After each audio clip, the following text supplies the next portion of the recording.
दोस्तों, बेंगलुरु जो कभी भारत के आईटी सेक्टर की जान माना जाता था, आज अपने रियल एस्टेट बाजार में एक ठहराव देख रहा है। कभी जहां हर महीने नए रेजिडेंशियल प्रोजेक्ट्स लॉन्च होते थे, आज वहां बिल्डरों के ऑफिस में सन्नाटा है। आईटी सेक्टर में जारी इंस्टेबिलिटी ने इस शहर की रफ्तार को मानो थमा दिया। नमस्कार, आप देख रहे हैं रिपोर्टर जी और मेरा नाम है लता सिंह। दोस्तों, दरअसल बड़ी आईटी कंपनियों में छटनी की खबरें, अमेरिका में टेक इंडस्ट्री की मंदी और नई रिक्रूटमेंट्स पर लगी रोक, इन सब ने मिलकर लोगों को मायूस किया है। लोग अब घर या फिर फ्लैट खरीदने का प्लान टाल रहे हैं और इस बार का फेस्टिव सीजन, जो हमेशा बिल्डरों के लिए सबसे खास होता था, उम्मीद के बिल्कुल उलट रहा। बेंगलुरु के रियल एस्टेट बाजार में गिरावट का असर साफ है।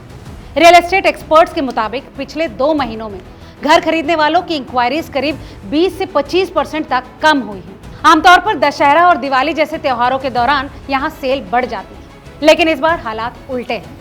ऑफिसों में बोनस की जगह छटनी की चर्चा ज्यादा है और इसका असर रियल एस्टेट मार्केट पर भी पड़ा। बेंगलुरु के व्हाइटफील्ड, सरजापुर रोड और कैंपेगौड़ा एयरपोर्ट के पास के इलाके, जो कभी प्रॉपर्टी खरीदने के हॉटस्पॉट माने जाते थे, वहां भी अब खरीदार नदारद है।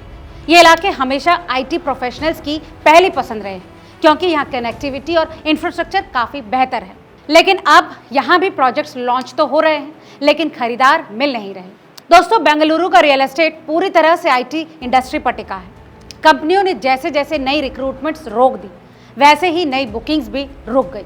कई प्रोफेशनल्स जो घर खरीदने की प्लानिंग तक कर चुके थे, अब वेट एंड वॉच मोड पर चले गए हैं। कंपनियों की कॉस्ट कटिंग पॉलिसी ने आम लोगों की प्लानिंग पर सीधा असर डाला है। यह अनिश्चितता कितने वक्त तक रहेगी, इसका कोई ठोस जवाब नहीं। इंडस्ट्री के आंकड़े साफ बताते हैं कि बेंगलुरु में बिना बिके फ्लैट्स की संख्या पिछले 1 साल में करीब 30% तक बढ़ गई है। 2024 में जहां करीब 45,400 यूनिट्स नहीं बिक पाई थी, वहीं अब ये संख्या बढ़कर लगभग 58,900 यूनिट्स तक पहुंच चुकी है। दोस्तों, ये भारत के टॉप 7 शहरों में सबसे तेज वृद्धि है। इसका मतलब है कि बिल्डरों के पास फ्लैट्स तो तैयार हैं, लेकिन होम बायर गायब है। कई प्रोजेक्ट्स में तो बिल्डिंग्स पूरी तरह से बन चुकी हैं, लेकिन अंदर एक भी फैमिली नहीं रह रही। इस बारे में बिल्डरों का कहना है कि बाजार सुस्त है, लेकिन ये गिरावट स्थायी नहीं है, यानी समय के साथ हालात सुधरेंगे। वहीं खरीदार कहते हैं, पहले नौकरी का संकट टले तो कुछ और सोचें। कुल मिलाकर दोनों पक्ष अब इंतजार में हैं और यही इंतजार बाजार को रोके हुआ है। दोस्तों, अब सवाल ये है कि आगे क्या। रियल एस्टेट एक्सपर्ट्स का मानना है कि स्थिति टेम्परेरी है। आईटी सेक्टर में थोड़ी स्थिरता आने पर मांग फिर से बढ़ सकती है, लेकिन फिलहाल शहर की रफ्तार धीमी है और रियल एस्टेट इंडस्ट्री को उस रफ्तार के लौटने का इंतजार है। दोस्तों, आंकड़े बताते हैं कि बेंगलुरु का बाजार आज भी भारत के सबसे मजबूत रियल एस्टेट हब्स में से एक है, लेकिन फिलहाल ये ब्रेक पर है और हर कोई बस यही जानना चाहता है कि ये ब्रेक आखिर खत्म कब होगा।